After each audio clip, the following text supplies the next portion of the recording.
అందరికీ శనార్థులు. నేను మానస. అందరు ఎట్లున్నారు? మంచిగా ఉన్నారా? బరాబర్ వార్తలకు స్వాగతం. ముందుగాల హెడ్లైన్స్ చూసుకొని అటంక వార్తలకు పోదాం.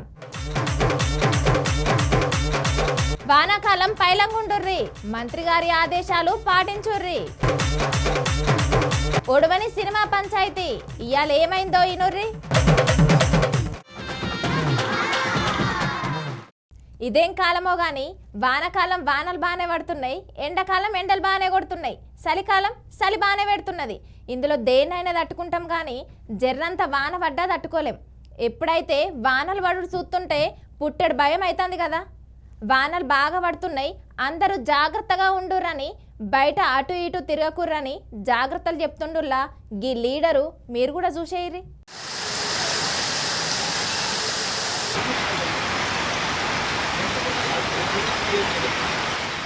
వానలు దంచుతున్నాయి కదా, అందుకోసమని మంత్రి సీతకి చెత్తిరి పెట్టుకొని ఆఫీసర్లందరితోని చెట్లు పుట్టలు తర్వాత నీళ్లు ఎట్టెట్లున్నది ప్రజలు అని చెప్పేసి పబ్లిక్ దగ్గరికి పోయి అరుచుకుంటుంది. ఆఫీసర్లు అందరిని ఎంటబెట్టుకొని పోయి పబ్లిక్ అంతా జాగ్రత్తగా ఉండాలి, మరి ఏమేమవుతుందని చెప్పేసి మొత్తం కలదిరుగుతున్నది. ఆ తర్వాత గిట్లా మాట్లాడుకొచ్చింది. మరి నియోజకవర్గంలో ప్రజలు కానీ, అటు మహబాద్ కానీ, ఇటు రాష్ట్రంలో ఉన్నటువంటి ప్రతి ఒక్కరు భారీ వర్షాలు ఎక్కడున్నా అధికారులు అప్రమత్తంగా ఉండాలి. ప్రజలు కూడా స్వీయ నియంత్రణ పాటించాలి. వాళ్ళకు వాళ్ళు తగు జాగ్రత్తలు కూడా తీసుకొని తడిసిన ఇళ్లలో ఉండకుండా, అదేవిధంగా వాగులు వంకులు ప్రవహిస్తూ ఉంటే చేపల వేటకు కానీ ఏదైనా పని కోసం కానీ బయటికి వెళ్లకుండా ఈరోజు మొత్తం కూడా ఇళ్లలోనే ఉంటూ జాగ్రత్తలు తీసుకోవాలని, అదేవిధంగా ములుగులో మాత్రం ఇప్పటికే ఫ్లడ్ మేనేజ్మెంట్ కమిటీ ఒకటి మన మండలానికి ఒకటి వేయడం జరిగింది. గత కొన్ని రోజులుగా అప్రమత్తంగా ఉంటున్నారు. ఈ రోజు కూడా అందరు ఆ డ్యూటీలో ఉండి మరి ఇప్పటికే మన మంగపేట కానీ, ఎటు నాగారం, తాడువై అటంతా కూడా భారీ వర్షాలు కురిసినట్టుగా సమాచారం ఉంది. అక్కడ ప్రజలను కూడా సురక్షిత ప్రాంతాలకు తరలించండి. ఎవరెవరికైతే ఎక్కడెక్కడైతే డ్యూటీలు వేసినామో ఆ డ్యూటీలోనే ఉండి మరి ప్రజలకే ఇబ్బంది కలగకుండా తగు చర్యలు తీసుకోవాల్సిందిగా అధికారులను ఆదేశిస్తా ఉన్నాం. ప్రజలకు కూడా విజ్ఞప్తి, మరి ఎప్పుడు ఏ రూపంలో వర్షం అనేది బీభత్సాన్ని సృష్టిస్తుందో తెలియదు కాబట్టి అందరూ కూడా సురక్షితంగా ఇళ్లలోనే ఉండాలని, వాగులు వంకలు దాటొద్దని, చెరువుల కాడికి చేపల వేటకు కూడా వెళ్ళవద్దని, చెరువుల కింద ఉన్నటువంటి ఊర్లను కూడా మరి అప్రమత్తం చేయాలని అధికారులకు అందరికీ విజ్ఞప్తి చేస్తూ అందరూ జాగ్రత్తగా ఉండాలి. ఎవరికి ఎలాంటి ప్రాణ నష్టం జరగకూడదని మనస్ఫూర్తిగా కోరుకుంటున్నాం. భారీ నుంచి అతి భారీ వర్షాలు ఉన్నాయి ఏటూరు నాగారం అట్నే రాష్ట్రం మొత్తం. ఎవరి కాళ్ళు ఇంటనే ఉండుర్రి, జర కూలిపోయి ఇండ్లు ఉంటే జర దూరం పోర్రి, ఎవరి కాళ్ళు జాగ్రత్తగా ఉండుర్రి, బయటకు అసలుకే రావద్దు. చేపలు పడటానికి ఇంకా ఏ పనులున్నా కూడా అసలుకే బయట రావద్దు. మన ఏటూరు నాగారంలోనైతే ఫ్లడ్ మేనేజ్మెంట్ సెంటర్ అందుబాటులో ఉన్నది. అధికారులు ఎవరు లీవ్ తీసుకోవద్దు, ఎక్కడ డ్యూటీలు ఉన్న వాళ్ళు అక్కడనే ఉండాలి. ఎప్పుడు వర్షం వచ్చేది తెలియదు, ఎప్పుడు ఏముండేది తెలియదు. చెరువు కింద ఊర్లు ఉంటే వాళ్ళు జాగ్రత్తగా ఉండాలి. ఎవరికి ప్రాణ నష్టం జరగవద్దు. అధికారులు అయితే పబ్లిక్ తోని కలిసిమెలిసి ఉండాలి, ఎక్కడ ఏం ఇబ్బంది రాకుండా చూడాలని చెప్పేసి అటు అధికారులకు ఆర్డర్ ఇచ్చింది. ఇటు ప్రజలకు కూడా రాష్ట్ర వ్యాప్తంగా వానలు దంచి కొడుతున్నాయి కాబట్టి పబ్లిక్ జర పైలంగుండూరి, పరిస్థితి బాలేదు కాబట్టి ఎవరి కాలు స్వీయ నియంత్రణ పాటించాలని వచ్చింది. పబ్లిక్ చూస్తున్నాం కదా, అవతలొడ్డుకు మేకలు మేపనికి పోయినా అటే అవుతున్నారు. పాత ఇళ్లలో ఉండకూరి, చెట్టు కింద ఉండకూరి, పబ్లిక్ అంతా జాగ్రత్తగా ఉండురి, శత్రులు పట్టుకపోరి, ఆఫీసులకు పోయేటోళ్ళు జర జాగ్రత్తగా ఉండురు అని చెప్పేసి రాష్ట్ర వ్యాప్తంగా వానలు దంచి కొడుతున్నాయి. సుమా మరి సీతక్క చెప్పినట్టు జాగ్రత్తలు పాటించాలని కోరుతున్నాం.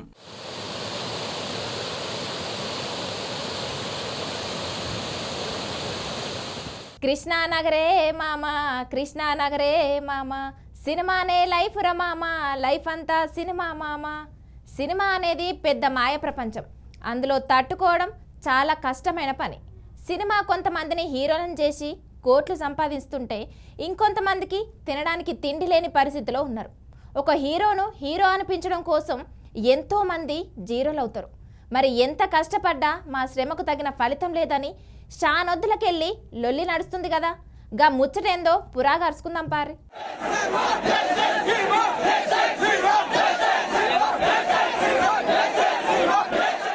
ఒక హీరో అనిపించాలంటే ఆయన వెనక 100 మంది శ్రమ ఉంటది. ఒక హీరో అనిపించుకోవడం కోసం ఎంతో మంది ఆయన కింద పనిచేసేటోళ్ళు ఉంటారు. లైట్లు వేసేటోళ్ళు కావచ్చు, డాన్స్ నేర్పేటోళ్ళు కావచ్చు, డైరెక్షన్ చెప్పేటోళ్ళు కావచ్చు, తర్వాత సైడ్ యాక్టింగ్ చేసేటోళ్ళు కావచ్చు, దోస్తు క్యారెక్టర్లు కావచ్చు, అమ్మ నాన్న క్యారెక్టర్లు కావచ్చు, చిన్న చిన్న పక్కన డాన్స్ వేసేటోళ్ళు కావచ్చు. ఇట్లా 100 మంది కూడితే తప్ప అది సినిమా కాదు. సినిమాలో ఉన్న హీరో లెక్క అనిపించరు. కానీ సినిమాలో ఉన్న దరిద్రం ఏంటంటే హీరో ఒక్కడ హైలైట్ అవుతాడు, హీరో ఒక్కనికే పైసలు, హీరో ఒక్కరికే ఇవన్నీ అయిపోతాయి, ప్రొడ్యూసర్కి లాభాలు ఉంటాయి. కానీ చిన్న చిన్న కార్మికుల పరిస్థితి ఏంది? పొట్ట చేత పట్టుకొని హీరో చేత తన్నులు దండించుకున్నా కూడా ఇంట్లో పూట గడవని పరిస్థితి. అవి గందుకోసం అని చెప్పేసి మాకు జీతాలు పెంచాలని చెప్పేసి గత కొంతకాలం నుంచి వీళ్ళు ధర్నాలు చేస్తున్నారు కదా. దీని గురించే ఫిలిం ఫెడరేషన్ ప్రెసిడెంట్ అనిల్ అన్న మాట్లాడుతున్నాడు. కొందరు ఒప్పుకుంటున్నారంట, మీ నాయకులు ఒప్పుకోవట్లేదు, మీ నాయకులు ఫెడరేషన్ రాజకీయాల కోసం, మీ వ్యక్తిగత రాజకీయాల కోసం ఒప్పుకోవట్లేదు, మా మీద బురద వెళ్తున్నారు. అలా ఎవరైనా అపోహలతో గానీ నుంచి 9 గంటల కాల్ షీట్ ఒప్పుకోవడానికి మీ అందరికి అంగీకారమా కాదా? ఎందుకంటే మీరు ఇచ్చిన ఈ తీర్మానాన్ని తీసుకొని మేము అక్కడ చెప్తాం, కానీ మేము ఒప్పుకునే వాళ్ళం సార్. ఆ అనిల్కి ఏం పర్లేదు, అమిరాజ్ గారికి ఏం పర్లేదు, అలెక్స్కి ఏం పర్లేదు అనే అపోహలు ఏమైనా మీలో ఉన్నాయా?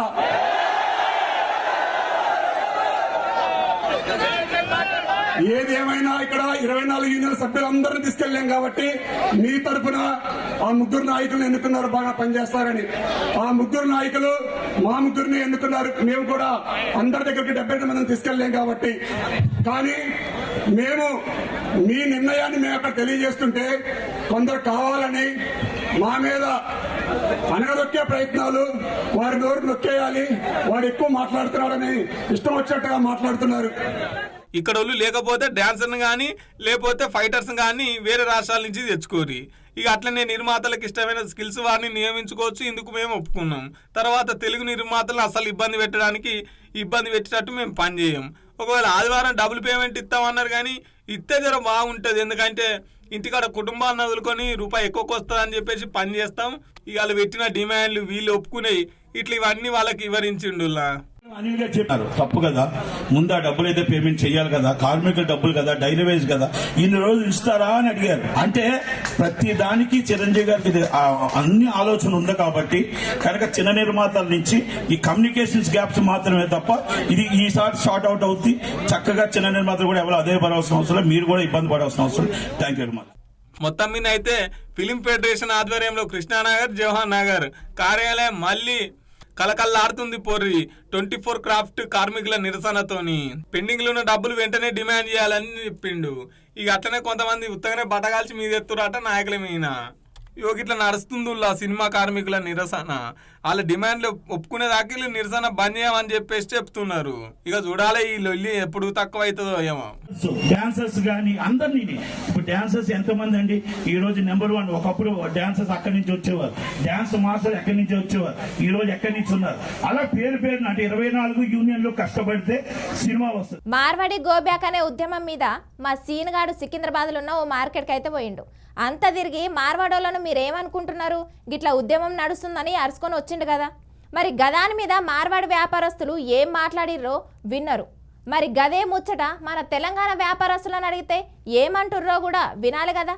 అగో గదాని గురించే అరుచుకొత్తానికి పోయిండు మా సీనుగాడు. మరి వాళ్ళేమన్నారో పురాగా ఇందాం పారి. కొన్ని పద్ధతులు వాళ్ళ మటుకు వాళ్ళు అయితే పబ్లిక్ల విషయాలు అయితే బిజినెస్ పరంగా మంచుకున్నది, బిజినెస్ ప్రకారంగా అయితే ఫస్ట్ క్లాస్ ఉన్నది, లేదని కాదు. కొన్ని విశేషాలలో తెలంగాణ కొంచెం డిఫరెంట్గా అనిపిస్తున్నారు వాళ్ళు. ఇలా సొసైటీ ఉంటుంది వాళ్ళది. ఆ సొసైటీకి ఏం చేసేదంటే ఓ దుకాణం అప్పు చెప్తాడు, ఆ దుకాణం అప్పు చెప్పగా ఏం చేస్తారంటే ఇలా కొన్ని లక్షల అప్పులు పైసలు ఇచ్చేస్తారు, వాళ్ళు అడ్జస్ట్మెంట్ చేయించుకుంటారు వాళ్ళు. వాళ్ళ కాదు ఇప్పుడు తెలంగాణ కానీ ఇవ్వమంటే ఇయ్యరాలు, అసలుకే ఇయ్యరాలు. పనులు ఉన్నా వాళ్ళే ఉంటారు, వేరే వాళ్ళని ఛాన్స్ ఇయ్యరు. ఇక మొత్తం మన తెలంగాణ ఒక్కరిని కూడా ఛాన్స్ ఇయ్యారు, మనోళ్ళని అయితే పెట్టుకోరాళ్ళు. అయితే ఇప్పుడు మనోళ్ళు మాట్లాడేది కూడా ఏంటంటే మన స్థానికులను 70% మనోళ్ళని పెట్టుకోవాలి. కానీ మనోళ్ళకు పని లేకుండా వాళ్ళ రాష్ట్రాల నుంచి తెచ్చుకొని వాళ్ళే ఇప్పుడు ఏముంది, నీకు 90% బయట వాళ్ళు ఉన్నారు, తెలంగాణ ఎవరు లేరు. వీళ్ళు కూడా మళ్ళా వ్యాపారాలు పెట్టుకొని నాసి రకం డూప్లికేట్ వస్తువులు అమ్ముతున్నారా? ఇక అది దంద బిజినెస్, అది ఒరిజినల్ మాట కాదు, బిజినెస్. ఇప్పుడు మనం 10 రూపాయలు మనకు 15 రూపాయలు లాభం రావాలా, ఆడ 5 రూపాయలు లాభమే చూస్తుండు, తెచ్చుండి అమ్ముతుండు. ఇప్పుడు మనం నష్టపోతున్నాం, మనం నష్టపోతున్నాం. ఇప్పుడు ఇంత పెద్ద షాప్ పెట్టుకొని కూకున్నాం మనం తెలంగాణలో, ఎగ్జాంపుల్ చెప్తున్నా. ఇప్పుడు మనకేముంది, ఇప్పుడు 50 రూపాయల మీద ఇచ్చేస్తారు వాళ్ళు. మనకి వెళ్తుందా కిరాయి వెళ్ళదు, మనకి పబ్లిక్ మన వాళ్ళకి ఎట్లా వెళ్తుంది? వాళ్ళకి సొసైటీ చెప్తలేదు, ఆ సంఘం నుంచి వాళ్ళే అడ్జస్ట్మెంట్ చేస్తారు కదా. నీకు రేషన్ నింపుతున్నారు, నీకు పనులు ఏం టెన్షన్ లేదు, ఇల్లు కిరాయి కట్టేస్తున్నారు. నాకు 50 అయితే 50, 100 అయితే 100 ఇచ్చేసాయి, తీసేసుకుంటారు. ఇప్పుడు మనకేముంది, ఇప్పుడు దుకాణం పోయినట్టు 40,000 రూపాయలు కిరాయి కట్టాలి. నేను మార్వాడీస్ గో బ్యాక్ అనే ఉద్యమం నడుస్తుంది, ఎట్లా చూస్తారు మీరు? గో బ్యాక్ అనే నడవాలి. చాలా మందికి వాళ్ళ వల్ల ఏం బిజినెస్ నడవకుండా అయిపోతుంది. ఎక్కడి నుంచి వచ్చి కూడా మన దగ్గర రుబాబ్గిరిగా ఉంటారు కొంతమంది. ఇంకా ల్యాండ్స్ మీద కూడా వాళ్ళు ప్రొటెక్షన్ ఎక్కువ పెడుతున్నారు. దానివల్ల గో బ్యాక్ అనే ఉండాలి. తెలంగాణ మార్కెట్ని మొత్తం వాళ్ళ చేతిలో పెట్టుకొని ఇక్కడ మన దగ్గర ఉన్న స్థానికుల మీద దాడులు చేస్తున్నారు, మన వ్యాపారాలన్నీ ధ్వంసం చేస్తున్నారు, కొల్లగొడుతున్నారు అని చెప్పేసి మాట్లాడుతున్నారు. ఆ ల్యాండ్ ప్రకారంగా చూసినా కూడా అన్ని వాళ్ళ చేతిలోనే వచ్చేస్తున్నాయి అన్ని మ్యాక్సిమంగా. అట్లానే మార్వాడి గో బ్యాక్ అనే ఉండాలి. ఎందుకు ఏం ఇబ్బంది పెడుతున్నారు తెలంగాణ వ్యాపారాలను? వాళ్ళు పని చేసుకొని బతుకుతురుగా. వాళ్ళు పని చేసుకుని బతుకుతారు. రెండు ప్రకారంగా ఆలోచిస్తే మన దాంట్లో కూడా కొంచెం బిజినెస్ ట్రూ లాగా కాకుండా కూడా పనికి బద్ధకంలో ఉన్నారు. మన ఇండియన్ లాగా తెలంగాణలో కూడా బద్ధకం వస్తుంది. ఎక్కడి నుంచో బెంగాలీ గురించి వచ్చి వాళ్ళు ఒక మామూలుగా వచ్చి వాళ్ళు పర్మనెంట్ అయిపోయి మాకు బిజినెస్ లేకుండా జాబులు లేకుండా చేస్తారు. దానివల్ల అంటే ఇక్కడ మోడ మార్కెట్లో మార్వాడీల పెత్తనం నడుస్తుందా? కంపల్సరీ నడుస్తుంది. ఇప్పుడు మార్వాడీసులు నేను షాప్ పెట్టుకుంటే దాంట్లో మొత్తం మార్వాడీస్నే పెట్టుకుంటారు, తెలంగాణలోనూ పెట్టుకోరంట కదా ఉద్యోగాలలో? పెట్టుకోరు. జాబ్ అయితే వాళ్ళ ప్రొటెక్షన్ వాళ్ళ తరపు నుంచి వాళ్ళనే పెట్టుకుంటారు. ఇక్కడ వాళ్ళకి జాబ్ ఇయ్యరు, చెయ్యరు, తీసి పడేసే లెక్కలుగా చూస్తారు. ఒక నిమిషం కూడా ఓపికతో ఉండరు వాళ్ళు. ఇప్పుడు మీలాంటి చిన్న చిన్న వ్యాపారులకు మార్వాడీస్తో వచ్చి ఇబ్బంది అనేది ఏముండదు. బట్ వాళ్ళది అనేది ఒక ప్రొసెషన్ మొత్తం వాళ్ళదే నడవాలన్నట్టు ఒక బిజినెస్ లాగా, చిన్న బిజినెస్ లాగా వచ్చి మొత్తం కబ్జా చేసేస్తారు. ఇప్పుడు రెంటర్స్ కాడ కానీ ఏదైనా కానీ ఎటు లేకుండా ఆధారం లేకుండా చూస్తారు. ఇప్పుడు ఎగ్జాంపుల్ చర్చ్, వాళ్ళ గురించి స్పీచ్ ఏమి ఇస్తారంటే వాళ్ళ గురించే చెప్పుకుంటారు. మన పంతులు మన గురించి చెప్పారు.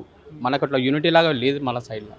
ఇప్పుడు వాళ్ళకి ఏమన్నా యూనిటీ లాగా పెట్టిరనుకో వాళ్ళ గురించి వాళ్ళే చెప్పుకుంటారు. దానివల్ల వాళ్ళ ఒక మైండ్ సెన్స్ కూడా ఒకటేలాగా ఉంటుంది. ఇది ఉదయం లాగా చేస్తారు. వాళ్ళు కనబడరు, మనం కనబడతాం మొర్రి. మనం పబ్లిసిటీ చేసుకోవాల్సి వస్తుంది, వాళ్ళు లోపల చేసుకోవాల్సి వస్తుంది. ఓకే, ఖచ్చితంగా మార్వాడీసులు వెళ్ళిపోవాలంటారు, అంతే అంటారు అన్న? మార్వాడీసులంతా తెలంగాణ నుంచి వెళ్ళిపోవాలని చెప్పేసి ఉద్యమం నడుస్తుంది, మీరేమంటారు? వెళ్ళిపోవాలంటారా, ఉండమంటారా? ఇక మొత్తం వ్యాపారాలన్నీ వాళ్ళ చేతిలో తీసుకుంటున్నారు. ఇక్కడ అన్ని వ్యాపారాలన్నీ వాళ్ళే, కిరాణము, అన్నీ హార్డ్వేరు, పెయింట్స్, అన్నీ బట్టలు అన్నీ తీసుకుంటున్నారు. కాబట్టి ఇక్కడ వాళ్ళకు చాలా కష్టమైంది వ్యాపారాలు. మార్వాడీస్ ఒక షాప్ పెడితే మొత్తం మార్వాడీసులని ఎంప్లాయీస్ని పెట్టుకుంటారు కదా తప్ప తెలంగాణలో పెట్టుకుంటారు. అక్కడికి వెళ్ళి తెచ్చుకుంటారు. వాళ్ళు కాంట్రాక్ట్ పెట్టుకొని వాళ్ళ పెడతారు. షాపులన్నీ ఇక్కడ వాళ్ళు 10:30కి తెస్తారు, వాళ్ళు 7:30కి తెచ్చి వ్యాపారాలన్నీ తీసుకుంటున్నారు. వ్యాపారాలు తక్కువ అయిపోయినాయి. వ్యాపారం తక్కువ కావడం వల్ల మేము వాళ్ళ దగ్గర ఎందుకు ఉంటారు, మీ దగ్గర ఎందుకు ఉంటలే? ఇక వాళ్ళేమో 7:30కి తెరుస్తారు, 7కు అడిగి ఇస్తారు. వాళ్ళు వ్యాపారాలు చేస్తే తక్కువ ధరకనే అమ్ముతారు, ఖరీదులకు అమ్ముతారు. వాళ్ళదన్నీ తెచ్చేది మార్వాడి దగ్గర, వాళ్ళకు మార్వాడి దగ్గర తెచ్చుకుంటే కూడా వాళ్ళకి తక్కువ ఇస్తారు. ఇప్పుడు బరాబర్ వైరల్ ముచ్చట్లు.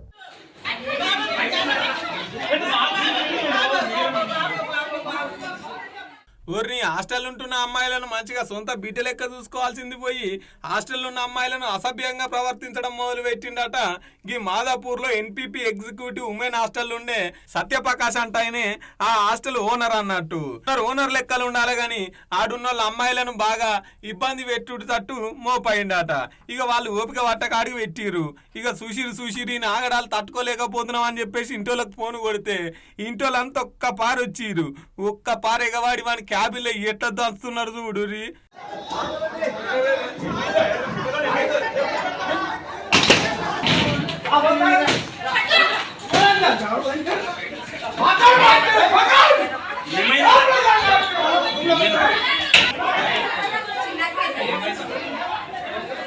అగో వేస్తూనే ఉన్నారు ఏడికాడికి. అగ్గో ఉరుకుతున్నాడు కదా, ఫోన్ కూడా గుంజుకున్నారు. మరి ఊకుంటారు. హాస్టల్లో ఏదో రక్షణ ఉంటుందని చెప్పేసి వేలకు వేలు ఫీజులు తీసుకొని చక్క బో పెట్టకుండా ఏం చేసినా కూడా సర్లే పోనీలే రక్షణ ఉన్నదని చెప్పేసి హాస్టల్లో ఉంటుంటే ఎక్కడి నుంచో వచ్చి ఈడ పని చేసుకుంటేందుకు వచ్చిన వాళ్ళ మీద గిట్ల చేస్తాడు ఈ సత్యప్రకాష్ అంటోడు. పోలీస్ అన్నలు గిని మీద తగిన చర్యలు తీసుకొని ఇంకో ఆడపిల్లకి ఇట్లా కాకుండా చూడుర్రి అని వచ్చిర్రు ఆడున్న పబ్లిక్.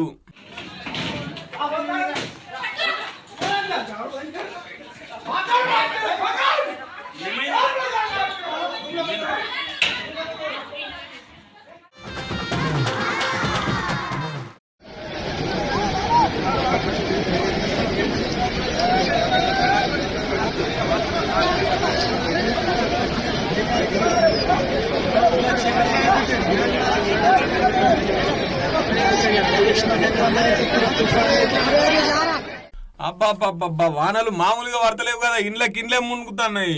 ఇక రోడ్లు కొట్టుకపోతున్నాయి, నదులన్నీ వారుతున్నాయి, చెర్లు మత్తలు దుంకుతున్నాయి, పంట పొలాలు కొట్టుకపోతున్నాయి. ఇక ఆదిలాబాద్ లో వచ్చిన వానకైతే మామూలుగా కాదు, స్కూళ్ళు బస్సులు తర్వాత ఇండ్లు అన్ని మునిగిపోతున్నాయి, కొట్టుకపోతున్నాయి. ఇక వానాలతోనే ఎట్లుందంటే సాత్నాల ప్రాజెక్టు గేట్లు ఎత్తడంతో ఇక వాగు ఉప్పొంగి ఇగో ఎట్లొచ్చినాయి చూళ్ళు పాపం. అగో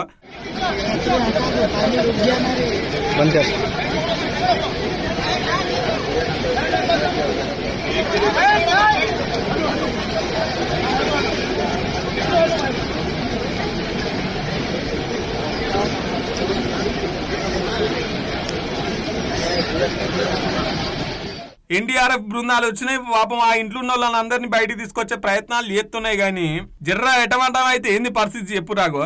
టైర్లు కట్టుకొని తాళ్ళు పెట్టుకొని పాపం చిన్న చిన్న పిల్లల్ని అగో భుజం మీద ఎత్తుకొని ఎట్లొస్తున్నారు, పానాలు అరిచేతులు పెట్టుకొని. ఏం వానలు అబ్బాబ్బా దంచి కొడుతున్నాయి పోండ్రి. ఆదిలాబాద్ జిల్లాలు మొత్తం వరదలు చుట్టుముట్టినాయి. ఇక సుభాష్ నగర్ లో ఇంట్లో జరిగిన పరిస్థితి ఇది. పబ్లిక్ పైలంగుండుర్రి, ఊకినే సీటికి మాటికి బయటికి వెళ్ళకూర్రి.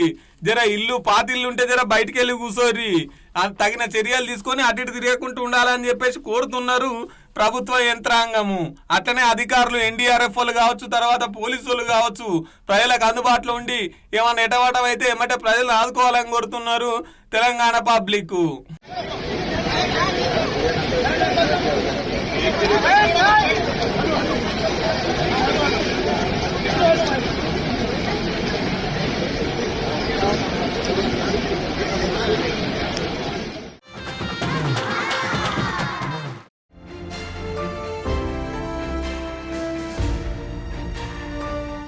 కర్ణాటకలో అయిపోయింది, తెలంగాణలో అయిపోయింది, ఇలా ఆంధ్రలో నడుస్తున్నది ఉచిత బస్సు పథకం. ఇక రొటీన్ డైలాగులే అనుకో రాదు. బస్సు సీట్ల కోసం మామూలుగా లొల్లిలు పెట్టుకుంటున్నారు, జుట్లు పట్టుకుంటున్నారు, పచ్చి బూతులు తిట్టుకుంటున్నారు. నువ్వెళ్ళంటే నువ్వెళ్ళు. సర్కారు వాళ్ళు అరే ఆడపిల్లలకి ఇంత చేదోడు వాదోడుగా ఉంటుంది, పుణ్యానికే బస్సు ఇస్తే మంచి ఉద్యోగాలు చేసుకొని ఇన్ని పైసలు వెనకకేసుకుంటారా అని చెప్పేసి సర్కారు వాళ్ళు ఉచిత బస్సు పథకం పెడితే సీట్ల కాడలు వెళ్ళే, టికెట్ల కాడలు వెళ్ళే, కూర్చునే కాడలు వెళ్ళే, నిలబడ కాడలు వెళ్ళే. అగో ఎట్లా తిట్టుకుంటారు చూడు, పచ్చి బూతులు తిట్టుకోబట్టే.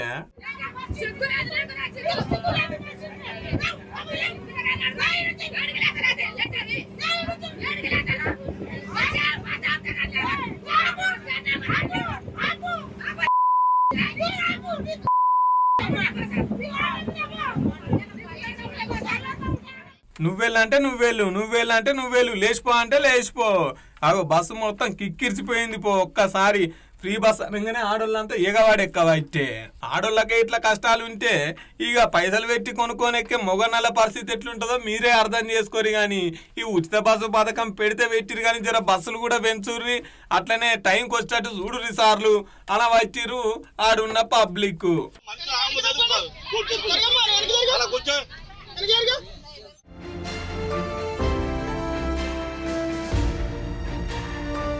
ఇప్పుడు మా సీన్ గానే వెళ్దాం.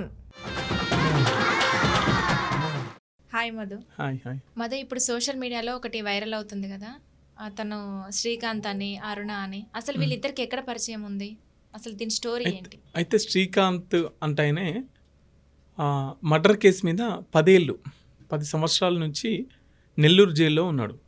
అయితే మధ్యలో ఒకసారి తప్పించుకొని పోయిండు, మళ్ళీ సరెండర్ అయ్యిండు, మళ్ళీ జైల్లో ఉంటే పెరోల్ పైన ఇటీవల కాలంలో బయటికి రావడం జరిగింది. అయితే దీనికంటే ముందు వీడియో ఏంటంటే పెరోల్లో ఉన్నటువంటి ఎవరు శ్రీకాంత్, అతనికి దెబ్బ తాకిందని చెప్పేసి కట్టుకొని దవాఖానలో ఉన్నాడు. ఒక లేడీ తనకు సేవలు అందిస్తా సహకరిస్తా అన్న, మరి ఎట్లా వెళ్ళింది ఏమి వెళ్ళింది అని తెలియదు, కానీ ఒక లేడీ మాత్రం అక్కడ ఉన్నది. అదేదో మసాజ్ చేస్తున్నారు, తర్వాత ఏదో పుష్ప సాంగ్ పాడుకుంటున్నారు. ఇది ఒక్కసారి బయటకు వచ్చింది, ఎవరో రికార్డ్ చేసిర్రు. ఆ రికార్డ్ బయట నాకు చేసింది తెలియదని ఆమె అంటుంది, కానీ మొత్తం మీద అయితే ఆ వీడియో ఎవరో రికార్డ్ చేసిర్రు, బయటకు వచ్చింది. బయటకు వచ్చిన తర్వాత పెరోల్లో ఉన్న వ్యక్తి, ఈమె ఎవరు, అతను ఎవరు, వీళ్ళిద్దరికి ఎట్లా పరిచయం, మరి వీళ్ళు ఒక జైల్లో ఉన్న ఖైదీకి ఒక మహిళతో అంత చనువుగా ఉండడం ఎట్లా సాధ్యమవుతుంది? దీని వెనుక పోలీసు వాళ్ళ చేతులు ఉన్నాయా? అసలు ఆ మహిళ ఎవరు? ఇదంతా చిట్టా తీస్తున్నప్పుడు ఆమెనే ముంగట్టుకు వచ్చింది. ఆ వీడియోలో ఉన్నది నేనే, పలానా అని చెప్పేసి ఆమె పేరు అరుణ. ఈయన గూడూరుకు చెందినటువంటి శ్రీకాంత్. వీళ్ళిద్దరు కలిసి పెళ్లి చేసుకోవాలనుకున్నారు, వీళ్ళిద్దరు లవ్ చేసుకుంటున్నారు. ఇదంతా తతంగం అంతా బయటకు వచ్చేసింది. అయితే ఈమె ఒక ఎన్జిఓ అంటే దిశ అనే ఒక సంస్థ నడుపుతున్నటువంటి వ్యక్తి. చాలామంది మెంబర్స్ తోని దిశ అనే సంస్థ నడుపుతూ పోలీసు వాళ్ళకు కొంచెం దగ్గరగా ఉంటూ కౌన్సిలింగ్ ఏదైనా పని ఉంటే అట్లా చేస్తూ వస్తుంది. అయితే జైలుకి వెళ్తారు కొంతమంది కౌన్సిలింగ్ చేయడానికి. అట్లా రాఖీ కట్టడానికి అని చెప్పేసి జైలుకి వెళ్ళింది. నెల్లూరు జైలుకి అరుణ రాఖీ కట్టడానికి వెళ్ళింది. అందరు రాఖీ కట్టించుకున్నారట. ఈ శ్రీకాంత్ అంటే అయినా కట్టించుకోలేట. కట్టించుకోకపోయేసరికి అందరు చెప్పిరట. అందరు అయిపోయారంటే ఇంకొక అతను ఉండు అని చెప్పేసి అందరు చెప్పిరట. అసలు ఈమె జైలుకి ఎందుకు పోయింది అంటే ఈమె ఇప్పుడు ఇది ఉంది కదా దిశ అనే సంస్థ, దిశ అనే సంస్థ జైల్లో ఉన్న వాళ్ళకి రాఖీలు కట్టే వాళ్ళు ఉండరు కదా, ఒక చెల్లెగా రాఖీలు కట్టడానికి రాఖీ పండుగ పూట వెళ్ళింది అన్నట్టు. అయితే మళ్ళీ పై ఆఫీసర్ని అడిగిందట, ఎవరో మిస్ అయ్యారట, నేను రాఖీ కట్టాలనుకుంటే ఎవరో మిస్ అయ్యారట, వాళ్ళని పిలిపించండి అని చెప్తే, అవును శ్రీకాంత్ ఒక ఆయన ఉన్నాడు, ఆయన పిలిపిస్తా, ఆయన కూడా రాఖీ కడతారు అని చెప్పేసి ఆయన పిలిపిస్తే ఆయన గొంతు ఈమె చనిపోయిన భర్త గొంతు లెక్క ఉందట. ఈమెకు ఆల్రెడీ చిన్నతనంలోనే పెళ్ళయింది. పెళ్ళైతే ఒక యాక్సిడెంట్ అయితే అలా భర్త చనిపోయిండు. అతని గొంతు ఈ జైల్లో ఉన్న ఖైదీ గొంతు సేమ్ ఉండేసరికి ఈమె రాఖీ కట్టలేకపోయిందట. ఆయనకు జైల్లో గొంతు సేమ్ ఉండడం వల్ల జైల్లో రాఖీ కట్టలేకపోయిందట. ఇక అప్పటి నుంచి ఇక గొంతు వినాలి, చిగురిస్తుంది అనుకున్నా అది ప్రేమ. మళ్ళీ గాంధీ జయంతి అక్టోబర్ 2కి వెళ్ళి గాంధీ జయంతి రోజు అక్కడికి వెళ్ళి, మీరు నాకు నచ్చారు, నేను మిమ్మల్ని పెళ్లి చేసుకోవాలనుకుంటున్నా అని చెప్పేసి జైల్లోకి వెళ్ళి ప్రపోజల్ పెట్టిందట దానికి. ఈమె అరుణ అంట. ఆమె జైల్లోకి వెళ్ళి ప్రపోజల్ పెట్టి, సరే మనం ఇద్దరం ప్రేమించుకుందాం, బయటకు వచ్చిన తర్వాత పెళ్లి చేసుకుందాం అని చెప్పేస్తే ఆయన కూడా అంగీకరించినట్టే. ఈమెకి ఆల్రెడీ ఉన్నదేనా. అప్పటి నుంచి ఆ గొంతు మీద మనసు మారేసుకుంది, మనిషి మీద కూడా మనసు మారేసుకుంది అనుకోరాదు. అంటే ఈ లేడీకి పిల్లలు ఎవరు లేనట్టుంది. ఇంకా చాలా తతంగాలు బయటకు వస్తున్నాయి. ఒకరు కాదు, ఇంకో వేరే వాళ్ళని పెళ్లి చేసుకుంది, ఇంకేదో అన్ని వీడియోలు బయటకు వస్తున్నాయి. అంటే నేను మాట్లాడేదంటే ఆమె చెప్పిన విషయాలనే తీసుకొని మనం మాట్లాడుకుంటున్నాం. ఆమె నోటి నుంచి వచ్చిన మాటలే మనం తీసుకొని మాట్లాడుతున్నాం. ఇక సరే బయట వీడియోస్ ట్రోల్ అవుతున్నాయి, ఇంకా వేరే అంశాలు చాలా చాలా చాలా చాలా వస్తున్నాయి. ఈమె లేడీ డానా అని చెప్పేసి ఈమె పోలీసు వాళ్ళని కూడా మ్యాన్ప్లేట్ చేస్తుంది. పోలీసు వాళ్ళకు కూడా ఒకవేళ పెద్ద ఆఫీసర్లను కూడా ఈమె ట్రాన్స్ఫర్ చేసేంత శక్తి ఉన్నది. వైఎస్ఆర్సీపీలో కీలక పాత్ర పోషించింది. మంత్రులతోని, తర్వాత ఎమ్మెల్యేలతోని, వైఎస్ఆర్సీపీలో ఉన్న అందరితోని తను చనువుగా ఉంటుంది. హనీ ట్రాప్ చేస్తుంది, డబ్బులు సంపాదిస్తుంది, లేడీ డాన్, ఇట్లా చాలా ట్రోల్ అవుతున్నాయి. అవి వాస్తవాలు ఎంత ఏందనేది ఇక ఆమెకు తెలిసి ఉండాలి. వాస్తవాలు బయటకు వచ్చినప్పుడు మనం కూడా మాట్లాడుకుందాం, రుజువులు బయటకు వచ్చినప్పుడు. అయితే అట్లా అక్టోబర్ 2కి వెళ్ళి ప్రపోజల్ చేసింది. ప్రపోజల్ చేసిన తర్వాత పెరోల్ మీద బయటకు వస్తాడని చెప్పేసి పెరోల్ మీద బయటికి తీసుకొచ్చారు. పెరోల్ మీద బయటికి తీసుకొచ్చి పెళ్లి పెట్టుకున్నారు. ఎప్పుడు పెళ్లి పెట్టుకున్నారంటే 13 తారీఖు నాడు పెళ్ళి అయ్యేది ఉండే, కానీ ఆయన రిలీజ్ అయింది 4 తారీఖు నాడు, ఆగస్టు 4 తారీఖు నాడు పెరోల్ మీద బయటకు వచ్చాడు. బయటకు వచ్చిన తర్వాత ఆగస్టు 13 తారీఖు నాడు వివాహం. కానీ ఆగస్టు 12కే మళ్ళీ మీ పెరోల్ క్యాన్సిల్ అయిందని చెప్పేసి ఇద్దరు సిఐలు వచ్చి మళ్ళీ అరెస్ట్ చేసుకొని తీసుకొని పోయిరాండి. ఇద్దరు సిఐలు వచ్చి ఒక రోజు ముందు రేపు తెల్లారితే పెళ్ళి. ఇంకా ఎంత కొంత చాలా డిస్టర్బెన్స్ ఉంటుందిగా. 13 తారీఖు నాడు పెళ్ళి, 12 తారీఖు నాడు పెరోల్ క్యాన్సిల్ అయింది. అయితే గత ప్రభుత్వం ఉన్నప్పుడు 51 జీవో ప్రకారం కొంతమంది 15 ఆగస్టుకి రిలీజ్ చేస్తారు. కానీ ఈయన రిలీజ్ అయ్యే మూమెంట్కే 71 జీవో తీసుకొచ్చినట్ట. 71 జీవో ప్రకారం ఇతను ఎలిజిబుల్ కాదు బయటికి రావడానికి. 51 జీవో ప్రకారం అయితే ఇతను ఎలిజిబుల్. సో అట్లా ఆడ దెబ్బపడి మళ్ళీ లోపలికి వెళ్ళిపోయిన పరిస్థితి. ఇక లోపలికి వెళ్ళి కథం ఆయన బాగా పిచ్చి పిచ్చి చేస్తాడట. అంటే మొత్తం మనసంతా ఇక్కడ పెట్టుకొని కొంచెం మెంటల్గా డిస్టర్బ్ అయ్యి ఈమంటే అంత ఇష్టం పెంచుకొని తను కొంచెం మానసికంగా కొంచెం ఇబ్బందిలో ఉన్నాడు. అయితే ఇక్కడ మనం మాట్లాడుకోవాల్సిన అంశం ఏంటంటే అతనికి చేయికి దెబ్బ తాకింది, ఏదో వస్తుంటే తాకింది, స్కూటర్ గుద్దింది, ఏదో ఏదో ఏదో ఏదో రకాలుగా వస్తుండ్రు. కానీ హాస్పిటల్లో ఇప్పుడు హాస్పిటల్ అంటే అక్కడ ఒక మహిళతో చనువు ఉండాల్సిన అంత సిచ్యువేషన్ అక్కడ ఉండదు. ఇంకోటి ఇతను ఖైదీ కాబట్టి చుట్టూ పోలీసు వాళ్ళు ఉండాలి, సెంట్రీ ఉండాలి ఇతనికి. మరి పోలీసు వాళ్ళు ఏమయ్యారు, హాస్పిటల్ వాళ్ళు ఎటు పోయారు, వీళ్ళిద్దరికి అంత ప్రైవేసీ ఎందుకు ఇచ్చారు? ఇది ఎవరి నిర్లక్ష్యం? దీని వెనుకే ఉన్నది ఎవరు? ఇంకా చాలా చాలా చాలా చాలా వాళ్ళపైన రూమర్స్ వస్తున్నాయి. ఇక మనం కొంతకాలం అయితే వాస్తవాలు ఏందని బయటకు వస్తాం. ఇక గివ్వుల్లా బరాబర్ ముచ్చట్లు. రేపు వచ్చే బరాబర్ ముచ్చట్లల్లా మళ్ళా కలుద్దాం. అప్పటిదాకా చూస్తూనే ఉండు రే BRK న్యూస్. ఇది తెలుగుడి సత్తా. రేపు మళ్ళొత్తా.